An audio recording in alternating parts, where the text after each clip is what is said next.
It takes courage to speak the truth, and Parisia is an American Freedom Alliance production where we celebrate and elevate those with that courage.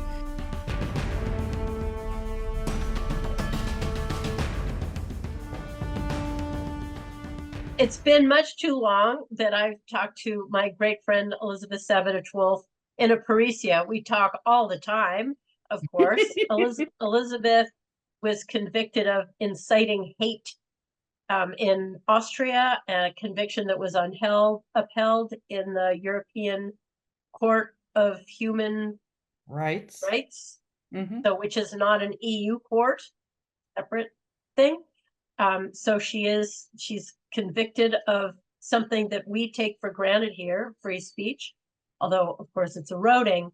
And I wanted to talk to her specifically with AFA's podcast because Austria just held an election where the rightmost party, what we consider conservative in the things that we consider to be conservative, which is protecting the country and being able to consider oneself Austrian, various nationalist, populist ideas and ideals. That party, the FPÖ, Freedom Party of Austria, actually came in first. But all is not as it would seem. So Elisabeth is here to walk us through how it happened, why it happened, what actually happened, and what happens next. So if you could tell us the outcome of the election and what that actually meant in the moment. So you want the outcome first, or do you want a Well, little bit of the election, but you tell us how it happened. The system of government in Austria is very different from that in the United States, where you have, a presidential race, and then you have the down ballot races. Basically with the Electoral College, it's winner takes all in that particular state, with the exception of two states, I think, isn't Maine and another state where you have it's not winner takes all, but it doesn't really matter. The system is different. Yes. In the US, you have a president that who leads the government, and you vote for one person and one party, basically. But you don't vote for the party, you vote for the person. And also down ballot, it's always the person rather than the party. Right. In Austria, it's different. Ours is a parliamentary democracy, which means that we vote for first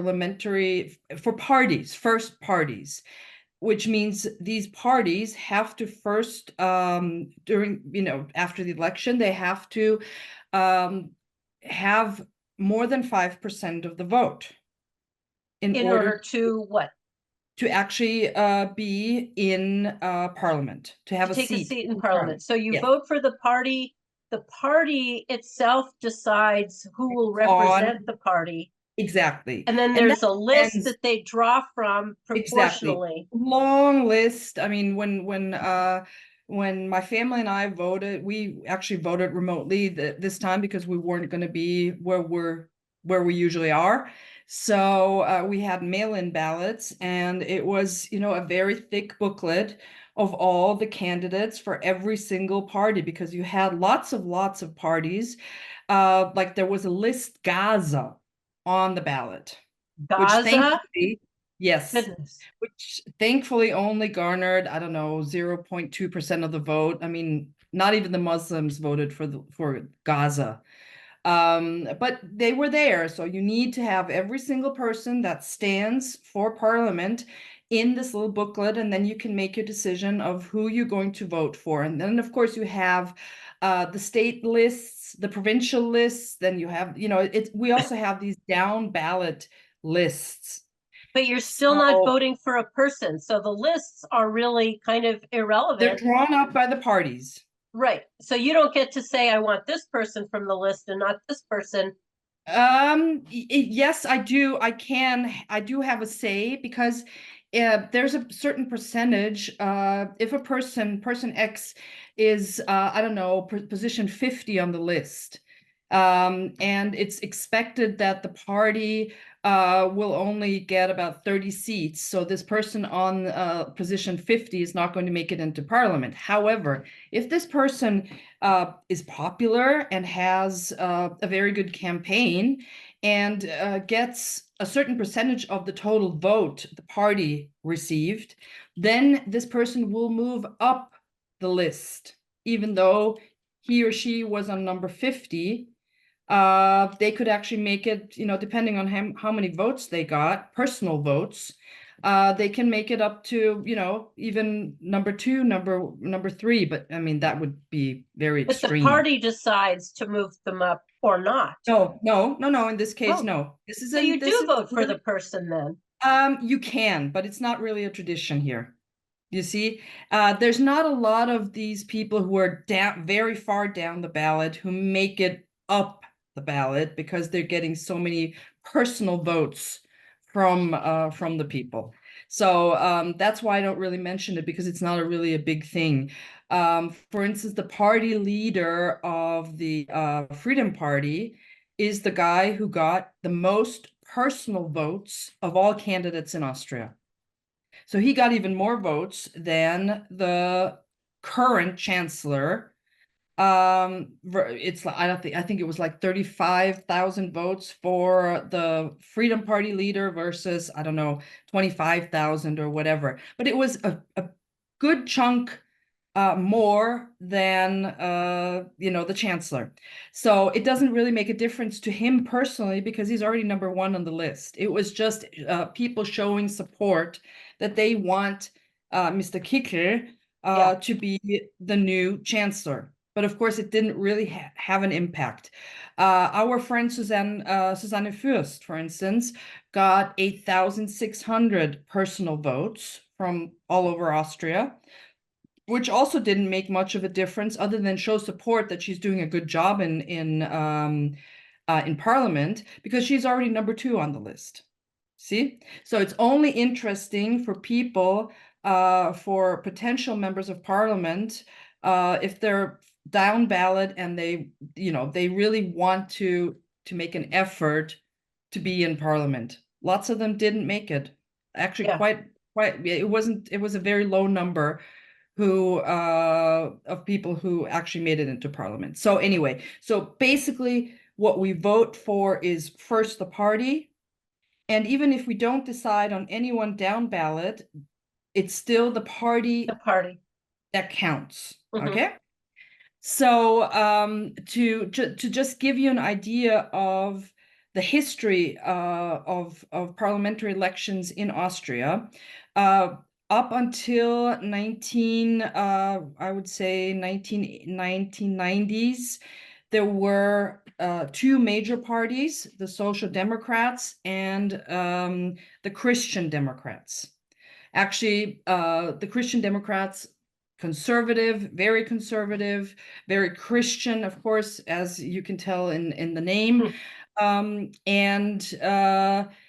the Social Democrats, very socialist, and interesting enough, also due to its Jewish chancellor Kreisky in the 1970s, very pro-Palestinian, pro-Arab, even though he was Jewish.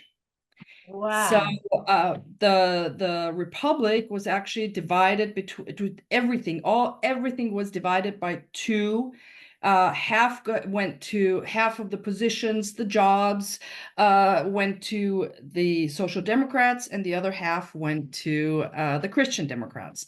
And then in 1956, I hope I got that right, the Freedom Party came into existence. And then they went through, they had 5% here, 6% there.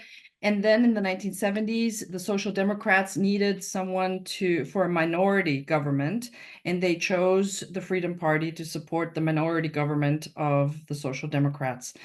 That worked out for a while, but in 1972, that government crashed, and then it became a single government, because the Social Democrats had the absolute majority until 1983, when it went back to the two-party government, Social Democrats and Christian Democrats. So were there other parties who were just much smaller and it was dominated They by were these not in two? parliament. Oh, really? So Yeah. even in the 70s, it was still Yes. just two. Goodness. Correct. Okay. Correct. Only two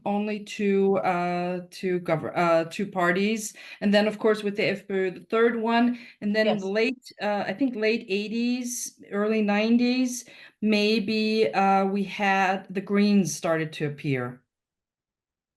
Okay, so then they appeared, and from in the mid 90s, if I remember correctly, then we had the Liberals who split from the Freedom Party and became their own party, the Liberals. That's important because we have an offshoot of that Liberal Party from the 1990s that is now that are now actually in parliament, and they might even become part of the new government. So that's the situation. So it was always Austria was divided. So you were either red, the Social Democrats, or you were black, the social, not the social, the Christian Democrats.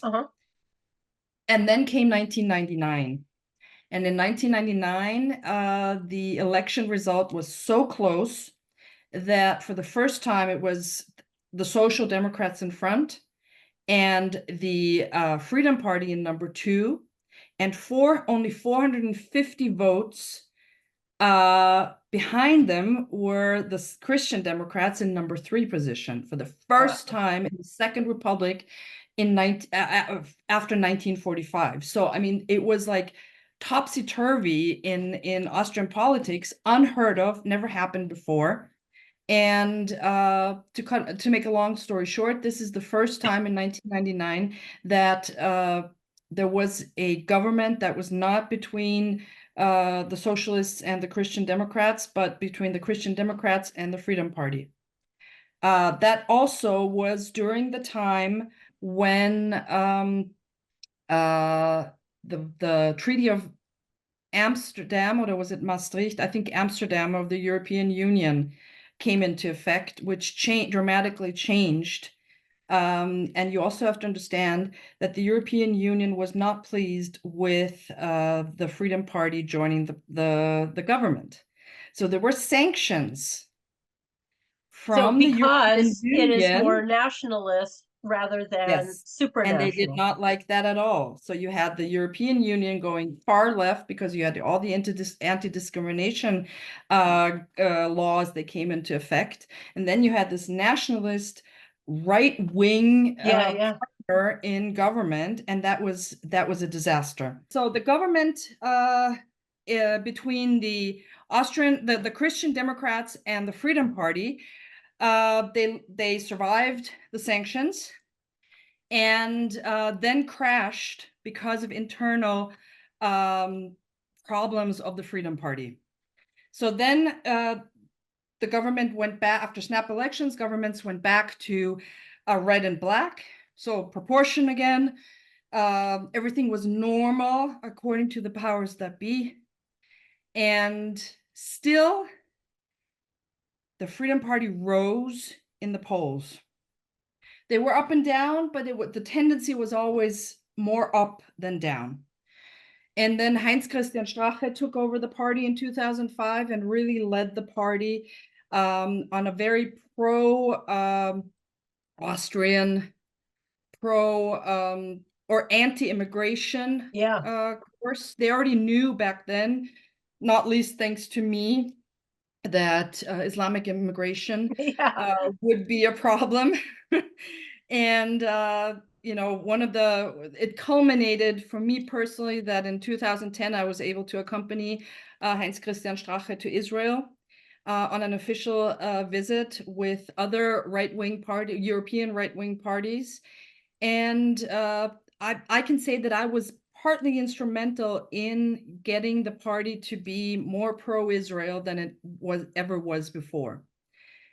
So in 2017, it was once again that the that the Freedom Party did very well in the elections, and then Sebastian Kurz, the young man back then, that I didn't like at all, and I was very wary of him, as you probably remember me He was saying. young back then, not that he was a man back then.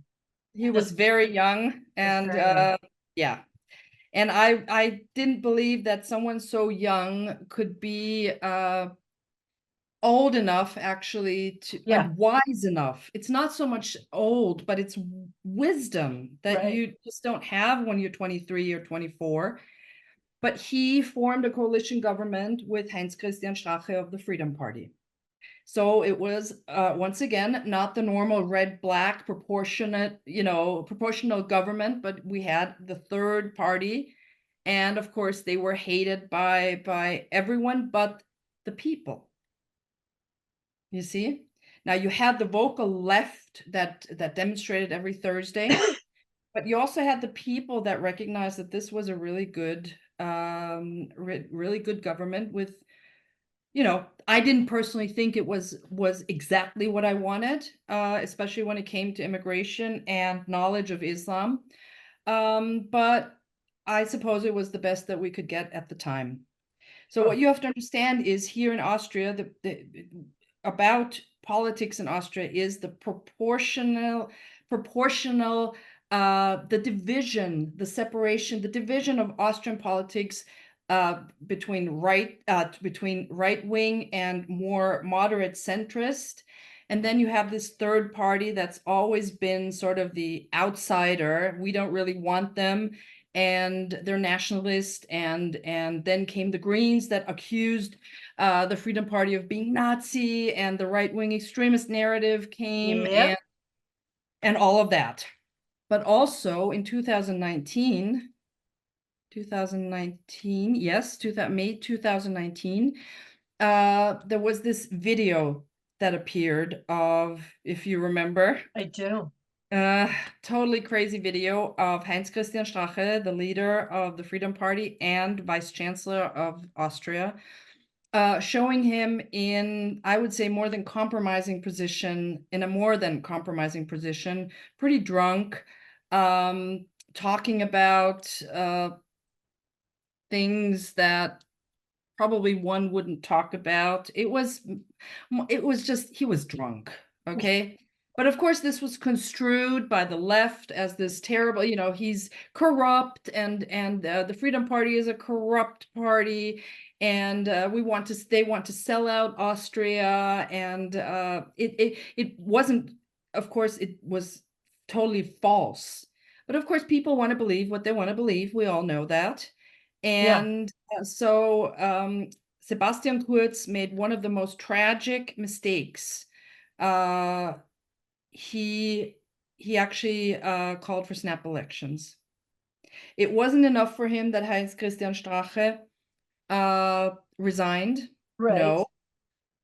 Kurz was also probably, it wasn't his own decision, but he was probably told, you need to get rid of Herbert Kickl, who was then Interior Minister, in a very, very delicate position, because he was not only in charge of internal security, but he was also in charge of the National Security Agency.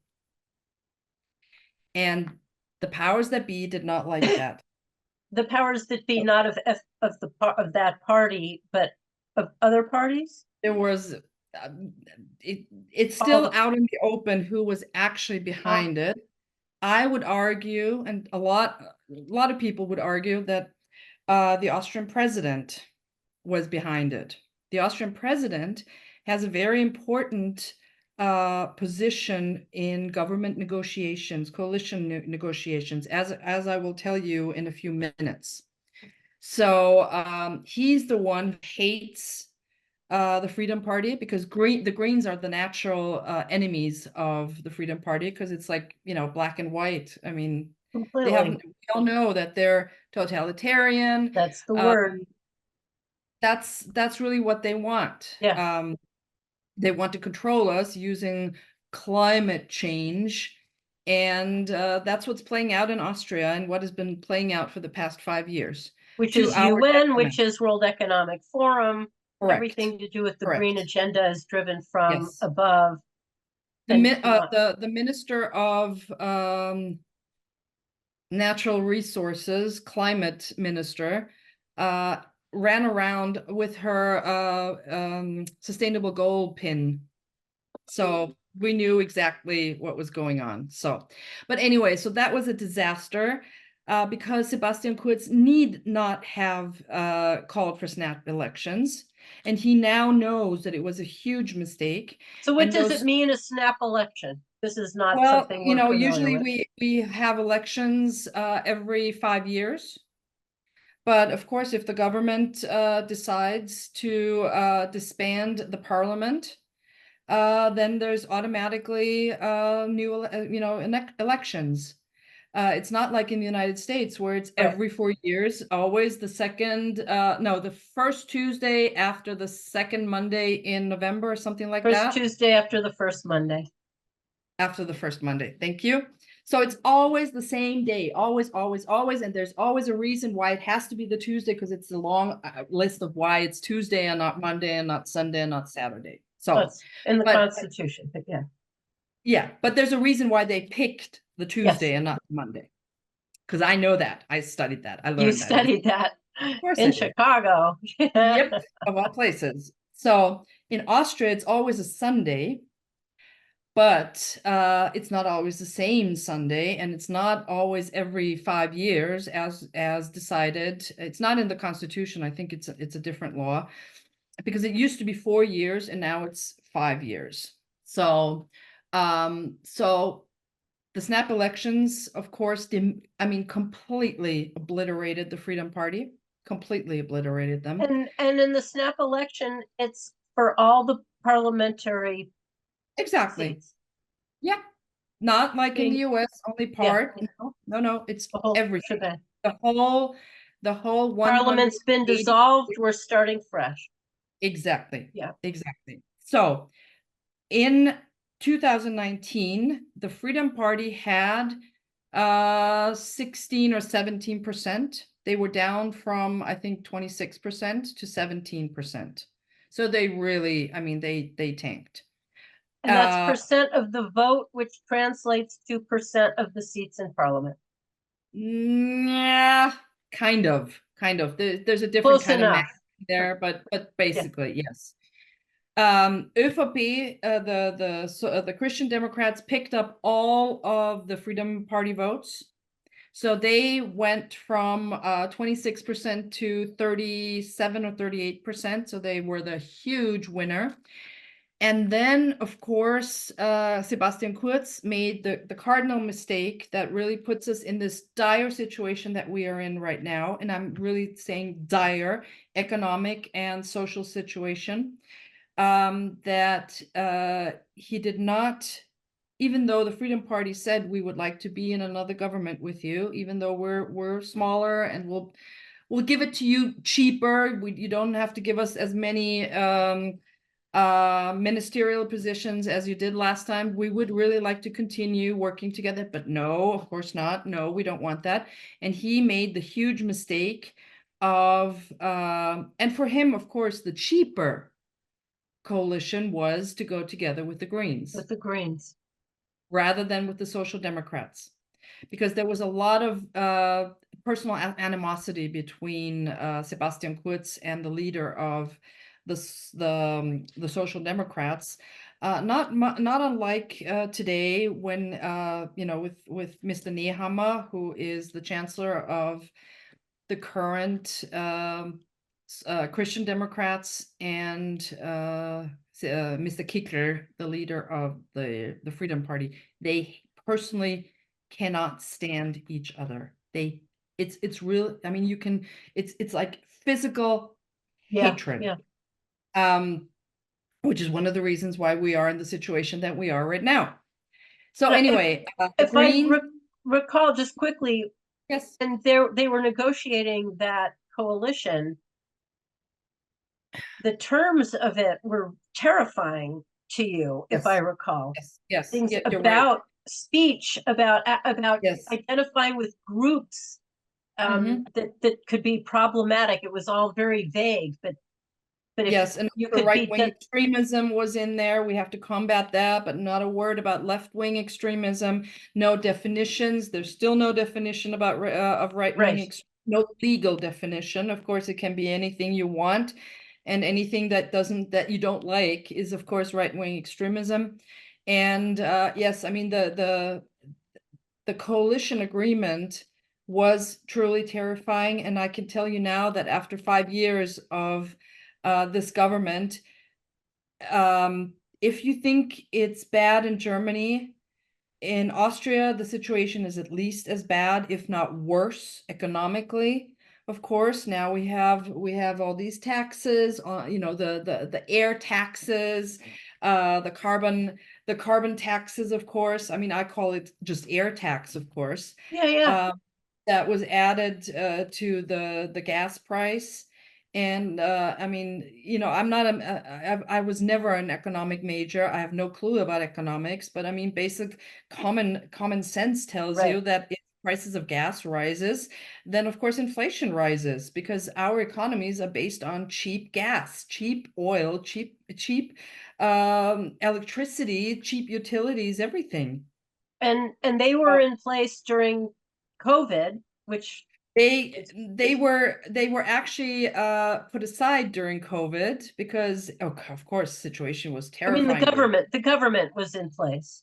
Sorry, yes, of course. Yes. That was another problem, of course, because we would not have had all these lockdowns with Right. Mr. Of Although, course. you do have to know that Mr. Kickler initially was in favor of the first lockdown. Sure. But Sure. once, I mean, you and I, we were together during lockdown, even though it was only virtually, but during all these lockdowns, I mean, after I would say the first 4 to 6 weeks, you and I knew what was going on.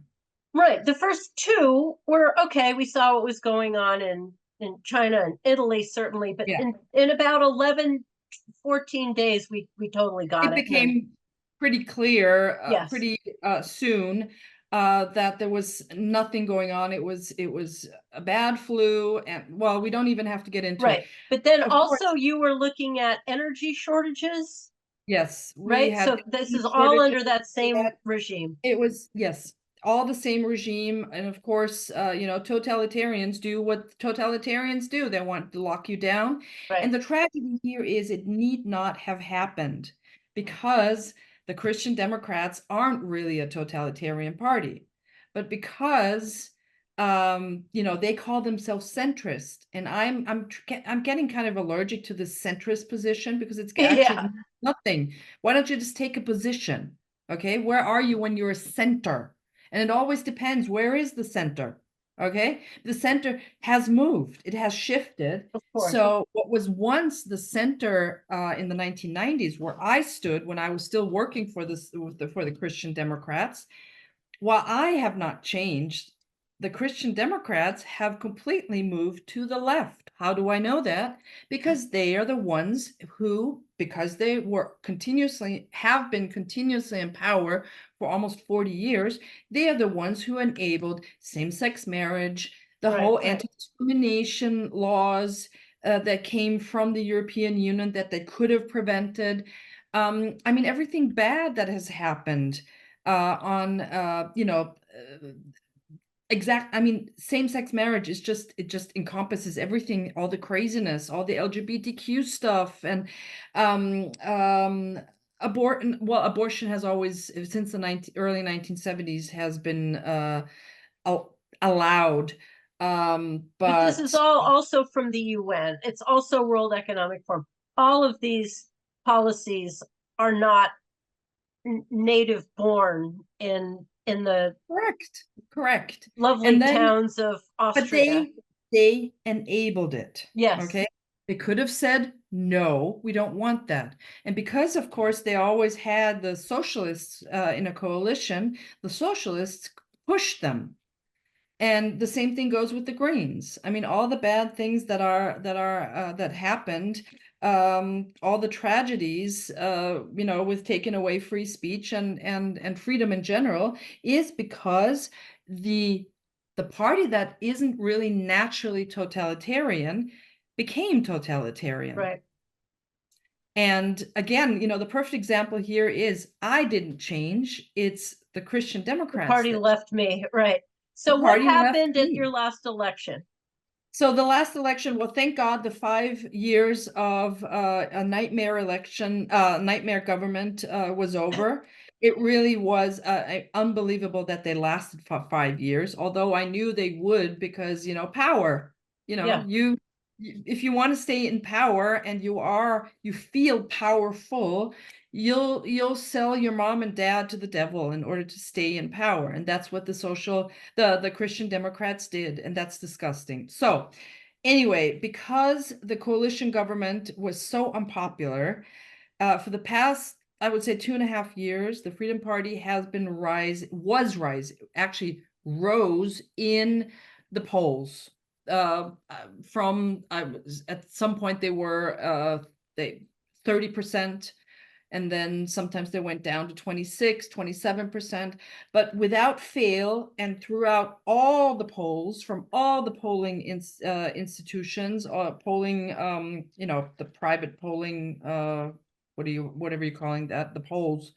Well, In general, they were always in the lead, and from the spring of this year, the pollsters said that there's really nothing that can happen to prevent the Freedom Party from winning the election.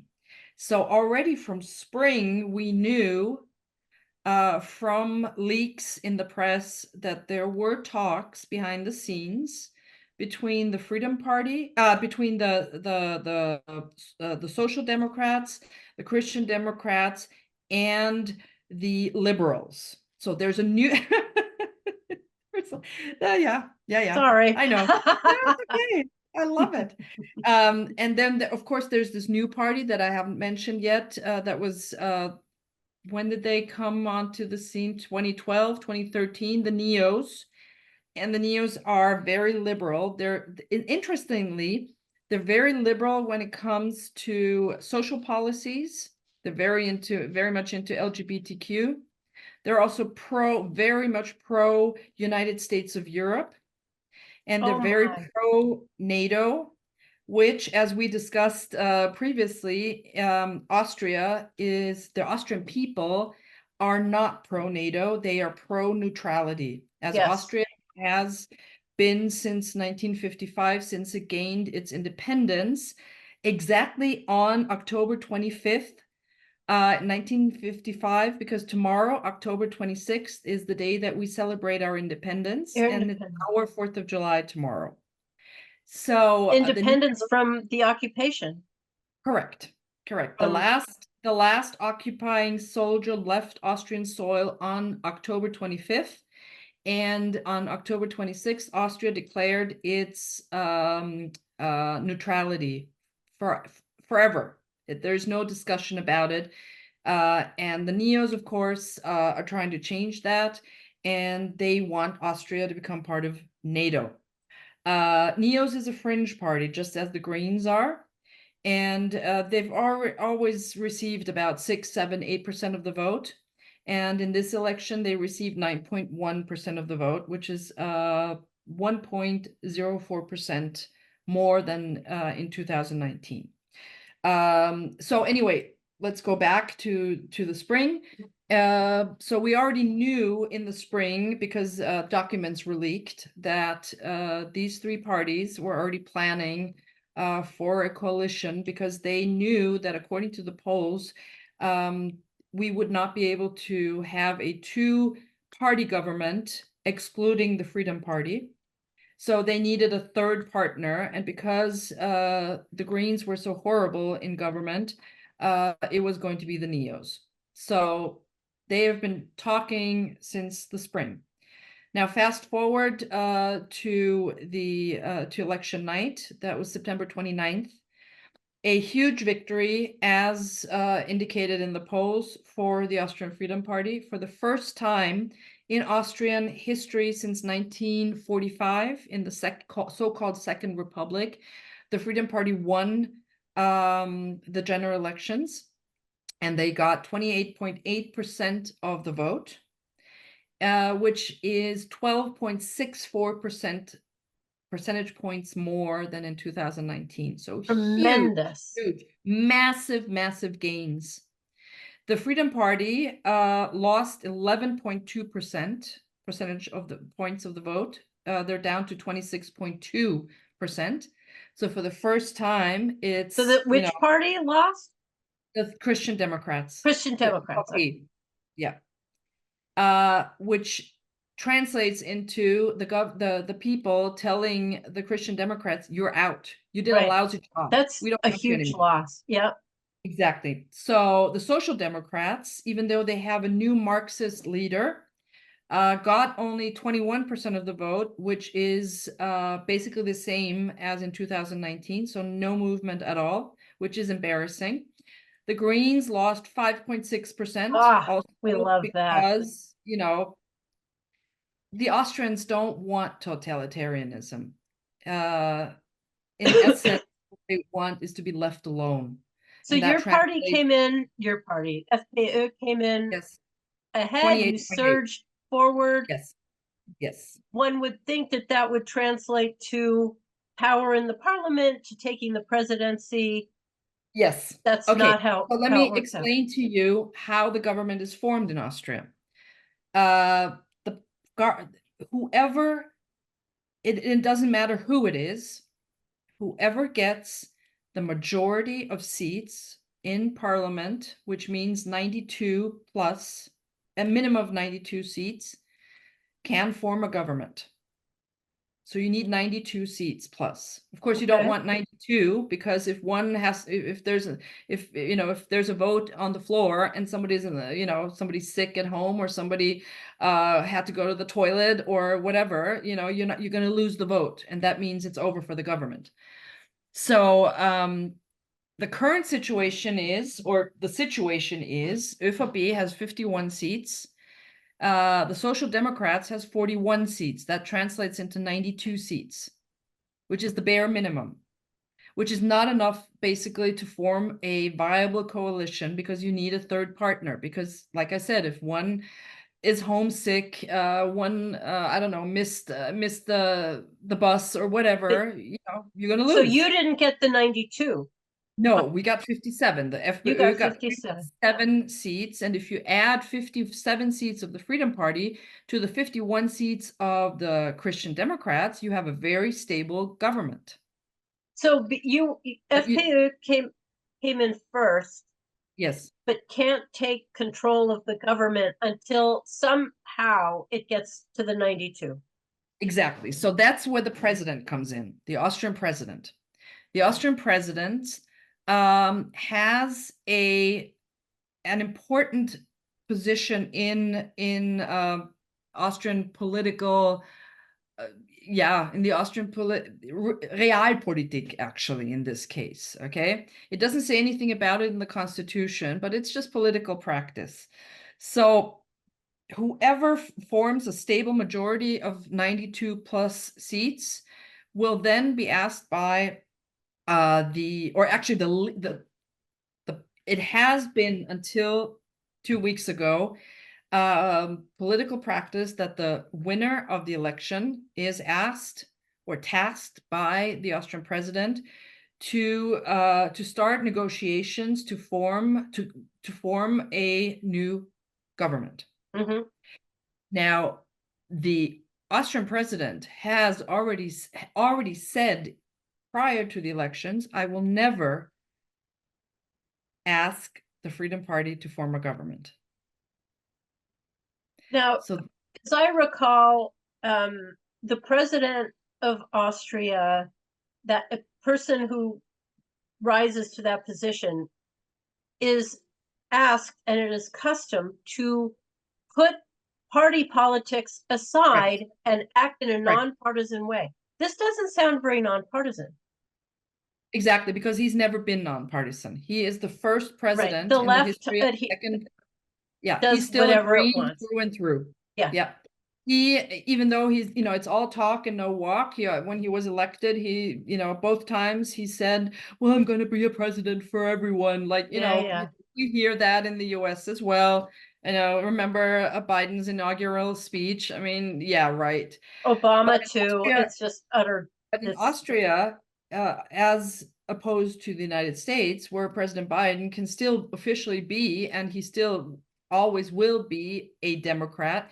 In Austria, the custom is that once you are voted into office as the Austrian president, that you act in a nonpartisan way. You're neutral. You Right, treat right. everyone the exact same way.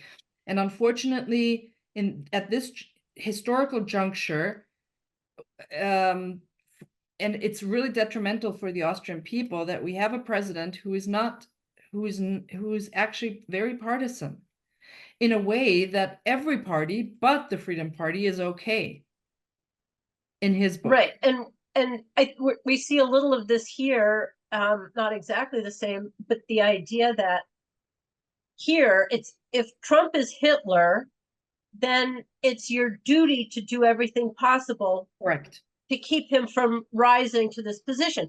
And I imagine it can't be too dissimilar in Austria, where It absolutely is, and I'll get to that in a moment. So in any case, in order not to have to ask Mr. Kickler to form a coalition government, what he did is he asked the three largest parties to consult with each other and to see if there is a possibility for a coalition government. And after a week of consultations, the three parties, well, actually the two parties, the Social Democrats and the Christian Democrats, right, not went you. back to the president and said, not with Mr. Kickler. No way, because, and I'll give you a list of why they don't want to work with Mr. Kickler. He will not, they don't want to work with him because they believe he would harm democracy and the rule of law. There you go. We've had this No one proof too. offered. Of course. It's just, same thing. that's the way it is. There is concern about Russian links. It's always Russia, Russia, Russia. Same thing. Again, Same no here. proof Russia offered. You collusion. see, that's why it's important that we compare, because 100%. America is not alone. We're seeing the same thing here in Europe. Ties to extreme right-wing elements. Yep. Okay, what does that mean? No proof, no explanation offered. And then finally, the potential damage to Austrian international reputation, which could weaken Austria's economic position. Exactly the And same thing. I wish we had a President Trump, because President Trump is like, I don't give a hoot. Right. It's America first.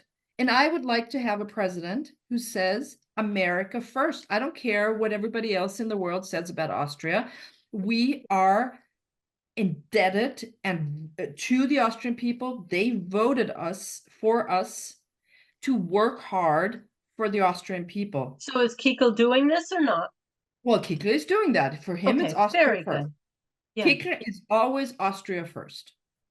So so everybody refused to form a coalition with Kikl, and now Kikl is on his own. He can't form a government, even though he had already presented schedules of when and how and with whom they would talk, and they already had all the lists. It's you can look it up on the internet. They have it all online. All the working groups to form a government, very quickly, because the Freedom Party and the Christian Democrats are very similar. So it's very easy to form a government. But because Mr. Nehammer, the current chancellor of the Christian Democrats, and Mr. Kickl hate each other, and Mr. Kickl said, I can put, my personal feelings totally aside for the benefit of Austria, Mr. Nehammer can't. Is not. And so the plurality of Austrians who voted for the FPÖ party their votes have literally been thrown out the window, and you've used the word disenfranchised. I use the word disenfranchised, and believe me, I'm not the only one. There's a lot of anger in the population. As my husband hears every single day working in the hospital, because his patients, of course, also talk about it. So there is discontent even from other parties, even from the Christian Democrats. themselves, they say Kickl should have been commissioned to form a government. It was Well, and they wrong. would rather ally themselves and be in a coalition with the Freedom Party than with the other ones that they're left with, right? So they too are disenfranchised.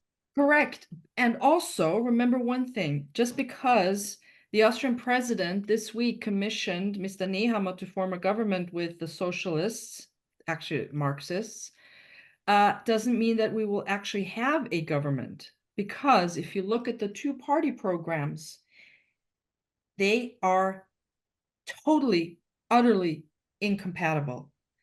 And with those two parties that are incompatible, and you want to add a third party that is also incompatible, I personally, right now, don't really see how this is going to work out, given that the Social Democrats desperately want to raise taxes, and the Christian Democrats say, no, we're not going to raise taxes.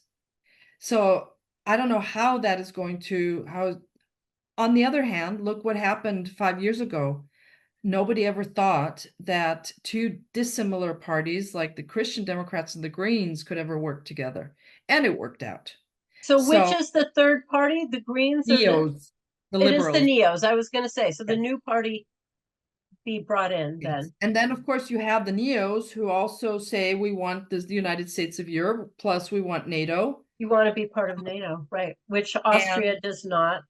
And then which the there's an Austrian issue with people does not. Israel, the Austrian And then, of people. course, Yeah. you have the concerns about Israel, because the party leader of the Social Democrat, the Marxists, his name is Mr. Babler, like blah blah blah blah.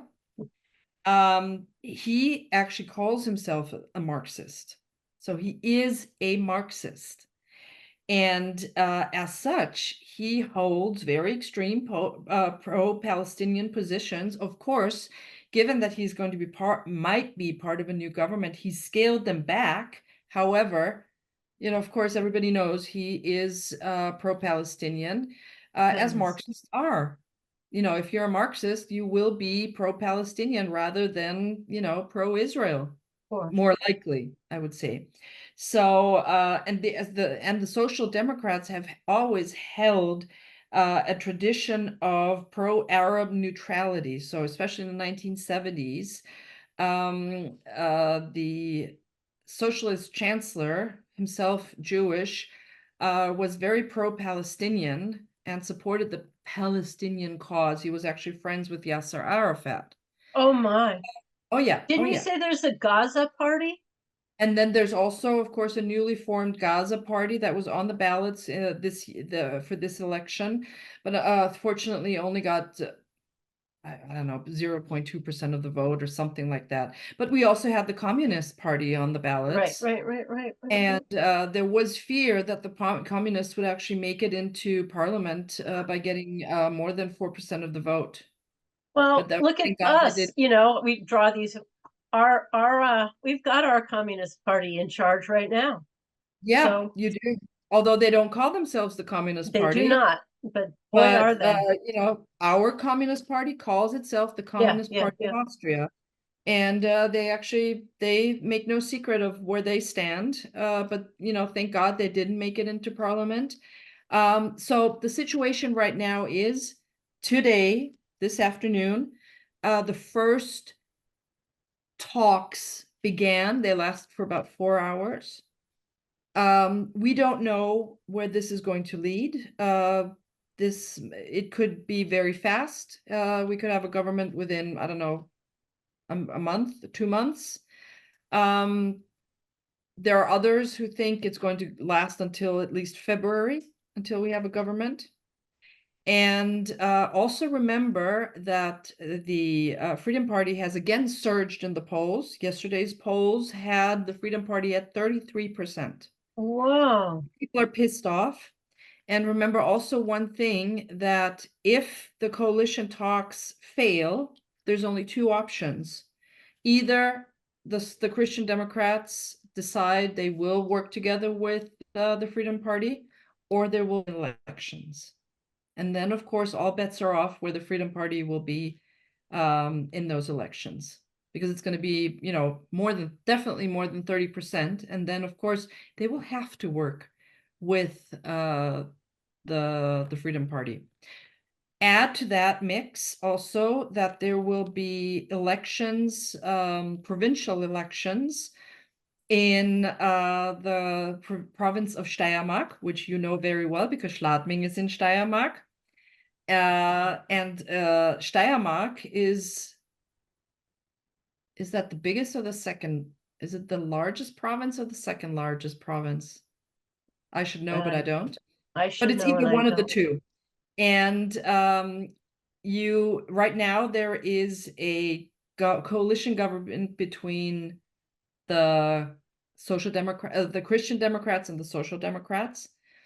But of course, the Freedom Party is leading massively in the polls, and they will most likely win these provincial elections.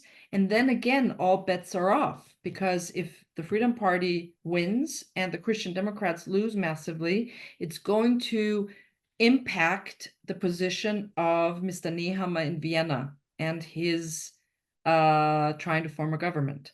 So there's a lot at play in There's a Austria. lot going on, and nothing And is obvious, and no, there's no no, clear no, no. line of how things go. It's quite extraordinary. It is. It's very, very volatile, and it's a situation that we have not had in Austria ever before. It's completely novel. So we don't really know where this could go. Yeah. Also remember that the Austrian president is as old as Mr. Biden. He's a bit fresher than Mr. Biden, but he's still very old.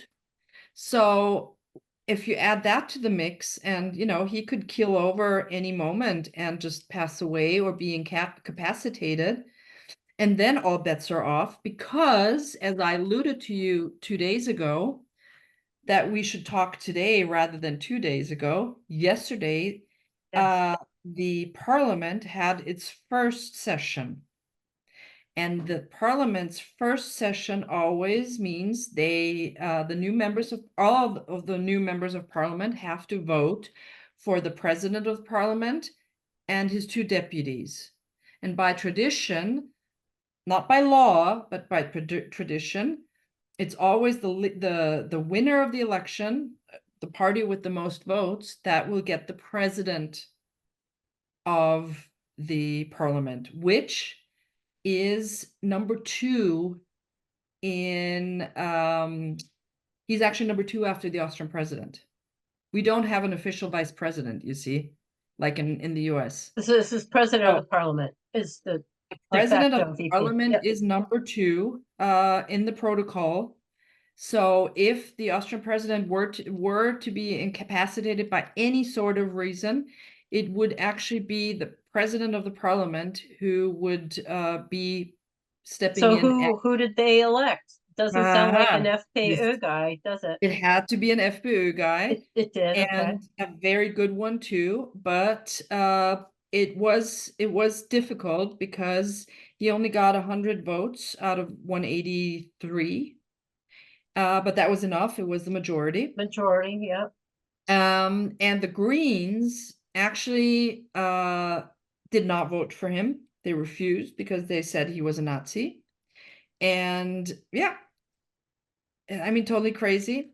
And the leader of the Greens, who was vice chancellor in the previous government, which is now the caretaker government, he accused the Freedom Party in his speech of wanting to return to ein Volk, ein Führer, ein Volk, ein Staat, ein Führer, I think it's called.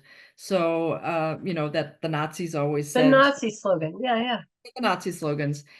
And you cannot imagine, the Freedom Party was fuming. It was a very dark day for the Austrian parliament, that you have a hate-filled Green standing there at the podium accusing the Freedom Party of being a Nazi party. Nazis. And by extension, 1.4 million Austrians. Right, that's right. That's a great point. By extension, we must all not of you forget that all these accusations are also, levied on the voters.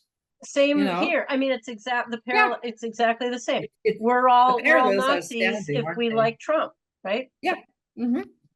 And that's why I think it's so important that you and I talk, because the situation is the same. You have after all these years, I mean, we're almost 100 years after the Nazis and Adolf Hitler, and still we can't get over it, really. And you know what it is? Yeah. It's belittling the victims of the Holocaust and National Socialism. And that's what's so horrible about this. It's belittling by calling people you don't like and whose politics you don't like, by likening them to one of the most horrific ideologies ever on this earth. I mean, you and I know that communism is far ahead of National Socialism, but likening someone whose politics you don't like to a horrific ideology is really belittling the victims of National Socialism. Which is itself a crime in Austria, yes. Except they have it exactly backwards. Correct. Right? We saw this during COVID. If you said, and people had, that the COVID measures were akin to things that the Nazis, that they would slam you down. Remember the yellow star. Geimpft. Ungeimpft. Ungeimpft. They had some of them had the yellow star, and geimpft. Ungeimpft ins Gas was the other one. Exactly. But the Austrian government, the Greens, immediately made that illegal. If you do that now, you'll go see your friends in jail. Right. So if you think it's bad in the United States, crazy. It's just as bad as in Austria. Let me just give you one, the main concerns, just to give you an idea how similar US politics or concerns are between the American people and the Austrian people. According to polls, what were and are Austrian voters most concerned about? Number one, it's going to be a huge surprise to you. You probably wouldn't have thought that. Illegal immigration with all its implications, such as crime and terrorism. Then the economic crisis. Number 3, public health. And number 4, education. Because of all the illegal immigration, the education system is failing. Right, of course. All right. So same thing. Similar to the US. Well, we had that conference in 2019 that you spoke at, the Global Freedom Movements, and my working title for it at the time, I said this was same stuff, different continent, although I used a different word from Nothing's changed.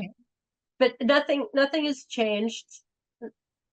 No, and we're tracking along with you, and then on some things you're ahead and some things we're ahead, but the issues, as you note, immigration, illegal immigration, although if it's legal immigration in Austria, it's illegal, but it's de facto legal when your government throws the doors wide open. It's all just going down the toilet, and it's all leftist, globalist agenda being applied to us in a way that would belie the idea of self-governing nations, democracies in your case, and republic in ours. It shoved down our throats. I mean, yours and mine and ours, because we were never asked, do we want all this? I was never asked, do I want all this immigration? And I was never asked, do I want all this climate stuff? But you have a representative democracy, as we have a representative republic. So, like Switzerland, everything is voted on by the people all the time. So it's pure democracy. But I'm okay not being asked with everything. But I do expect that those who have been elected to do what I elected them for. Right, and to adhere to some of the basic functions of government. Yeah. which Don't betray me. That's the don't thing. betray me. And it's a huge betrayal. And in your case, much more so with the disenfranchisement. exactly. It's really people are for the first time are actually waking up and saying, what's the point of voting? And that's terrible. But And people not are even because of fraud. asking. Here we have the fraud You situation. have the fraud. Yes, we There, don't have that. you don't There's have no that. They're doubt. legitimately elected. And yet, Absolutely. There's no doubt in my mind that these votes, especially because I know that my husband is also, he's a poll watcher, not only a watcher, but he also counts the votes. So I know, because there's so many poll watchers and counters, officials, there is no fraud. right. And you won the election. I mean, that's the Yes. thing. You won the election. And yet the process is denying you representation. And the other parties facetiously say, well, that's democracy. Even though you won the election, we can decide that you're not part of the government, and that's just democracy. Right. Well, and look what It happened really in the makes you Netherlands. question democracy. Right. So Geert Wilders' party had come in with a commanding first, and the coalition won't include him, and he doesn't get to take his seat. But that's exactly what Mr. Kicker said from the very get-go, that he will not do that because the party had this experience in 1999 that I didn't get into when we talked about the government in 1999. But that was always completely out of the question, and I completely agree that it should be out of the question. Yeah.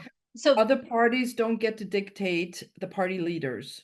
Right. So that's the way it so is. just that we glossed over it, but Geert Wilders said, I will my party will be part of the coalition with the stipulation that I won't get to be president. Yes. Kiko will not do that, which means your party may not be part of the coalition. No. That's why I told you. I mean, there's two options right now. Either the three-party, the all-party government, basically, if they manage to agree on a program on the next 5 years, or if they don't, then there will be elections. Unless Mr. Nehammer of the Christian Democrats decides, okay, I'll step down and have someone else take over the Christian Democrats, who will then form a coalition with Mr. Kicker. But Mr. Kicker, rightly so, said that, I won the election. Why should I step down? I mean, what's your problem here? That's totally undemocratic because the people really elected me. Really. So it's absolute craziness, madness. It's not surprising at all. We knew that this was going to happen. If you want, I mean, I didn't really tell you my personal view here. I told you basically what was going on. And my personal view, if I may add that at the end, is in a sense, while I'm angry that I've been disenfranchised, I also don't really want Mr. Kickl to be the leader of a new government, because Austria's situation is so dire that I believe that the losers should actually pick up the pieces of what they broke. They broke it, they fix it. They should fix it. They probably won't be able to fix it. Right. But he would be in a lose-lose situation if he were part of the government. Why should Mr. Kickl bear the brunt? Because look, whichever government comes into power, it's going to be very, very, very painful for the Austrian people. Yeah. It's going to be horrific. We know that the economic situation is almost akin. I wouldn't even say akin to, I would say it's worse than what Greece went through. Oh my word. Oh yeah. The economic indicators, all the numbers are truly horrific. And the budget deficit is beyond words. I mean, look, we've got all the COVID stuff. I mean, somebody's got to pay, I mean, didn't Ronald Reagan say there's no such thing as a free lunch? And there isn't. And we have to understand that debts must be paid. Yeah, yeah, yeah. And then, And of but you course, how still is have the that? flood of immigrants and Exactly. yeah, yeah, yeah, But yeah, yeah. they're not going to be the ones paying the taxes. Right. So you're going to squeeze the middle class even more. I mean, look at it's the same thing in the US. You're going to squeeze the middle class because they are the ones who work hard. Till we're done. Exactly. So again, you think, oh, well, it's Austria, who cares? It's such a small country. It's only, the Freedom Party got 1.4 million votes. That's a joke. I mean, that's not even LA. I That's know, not even no, these are that's such not cute even little Malibu, numbers. probably. Okay. I've gotten But more still, votes than Susanna when in uh, my run for assembly district. see. It's So really very but funny. it doesn't really matter. Just because Austria is a small country, we still call ourselves the Republic of Austria. And the Constitution says the law comes from the people, is Yeah, made yeah, yeah. by the people. But where is the people? And then you have the Green former vice chancellor in parliament arguing yesterday, there is no people, there is no folk. What kind of folk do we want? So, you see where this is leading? I mean, dark times. We've Dark got very times dark times indeed. ahead. But wait till January. I'm trying to get over there for January. That's my hope. Yeah, I'm well, aiming I for mean, Austria January. will still be here. Yeah. We'll just have to wait and see. If I mean, it doesn't really matter whether or not we have a government, okay? In a I sense, know because that I've been thinking about that. It's really kind of funny that not you're in this interim state, but you're not worried about any. not at all. No, it's really No. peculiar. Well, it is and it isn't, because look at Belgium. I don't think Belgium has a government right now. It has a caretaker government, and that's been like that for, I don't know, 3 years, 2 years. Well, in Holland went through a long period also after their election. So You see, that's the beauty of the Constitution, that um there is a caretaker of your government. constitution, yeah, yeah. Yes, of our Constitution, yeah. Well, there's not much beauty that I can find in there, but that I've But really that's been, what, yeah, yeah, yeah, because yeah, you also like in the US with the transfer of power after the election, that's what good constitutions actually are here for, that we have a yeah, peaceful transfer of power. yes. Question is, will you see that this year? That is indeed the question. That is indeed the question. That's what I'm worrying about. Either way, um, because whoever wins, and of course we both have our preference, um, the other side is not going to accept it. Exactly And right. that's what I'm very, very concerned about. I just hope that there's no civil war, Well, not and least frankly, because, if Kamala wins, everyone knows that it will not have been legitimate. I mean, there's no way on this planet she would in with and legitimate. It's just inconceivable. The woman what's is interesting is it doesn't look good for her. All no. Even the indicators, media is complaining exactly, about they're her, and that's acknowledging, huge. Yeah, even the Austrian media, I mean, really. who completely hate Trump and they're rooting for Kamala all the way. Even the Austrian media is now admitting that Kamala is in serious trouble. Yay! Yeah. And that I mean, I'm nonpartisan, show that Trump, but she's unless there's massive cheating, he's going to win. And right. And with the hopefully, cheating, it will be, I mean, it was obvious with Biden, but less so. One could have made the argument as they did that people were so sick of Trump, they wanted to revert back to the kinder, gentler, old yeah, style politics and that he was that guy. This time, no such argument can be no, made. no. So It looks like it's really going to be too big to rig. it looks that way. And Inshallah, as we say. yeah, but don't call on a false god. No, I know. I'm just joking. Don't call on a false god. God But willing. I really do hope that it's too big to rig. But it looks like it, and but it's a tragedy for the American voter that you have to hope for a victory that's too big to rig. What It does that true. say It's about the the whole American system? process. The Sorry? process is broken It's utterly and by design, by design, yes. But at least, look to Europe, because elections in Europe are still sound everywhere Yeah, yeah, yeah, yeah. in all Well, of we have Europe. people who say, my God, if France can do an election today, so can we. Of course we could. We could if we wanted to. We have no desire You to. just don't want to. That's the thing. Right. The So we need to powers that win be don't want it. somehow to fix it. I know. It's Yeah. just ridiculous. Because look, I mean, every election, I mean, was there ever any discussion that Abe Lincoln was maybe not a legitimate president? Even back in the 19th century, people, No, it, and they had actual debates with actual yeah, substance, not the exactly. it really is all about she's not even campaigning. So anyway, we know all this. And I need to run, and I'm sure you have well, it's late by you. Oh, it's very late. Bedtime. Yeah, I know it's bedtime. But listen, I'm glad we did this. I'm hoping Let's have an update when you have yes, something to absolutely. update. Yes. We must have an update, of course. I mean, this is like I'm not going to keep your viewers, our friends hanging. No, Um, no. you know, I do want to say at the end of the day how important it is for Americans to understand that you're not alone. We have the same problems in Austria.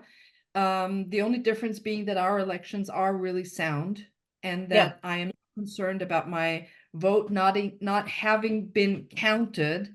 It just doesn't count. It doesn't count. You Right, get my right, right, drift. right, right, right. Okay. Well, let's talk again. Let's And talk by the again. way, Thank you. Austria, you're not alone either. Right? No, no. Austria, there's people over here paying attention and And in I'm the glad. And same I thank you very much boat. for doing this. And let's do this again very soon. It was great seeing you. And we'll talk. Likewise. Okay. All right. Terrific. Yeah. Thank you. And long live Austria. Tomorrow's our national holiday. Yes. Yes. Congratulations. God bless Austria. God bless Austria.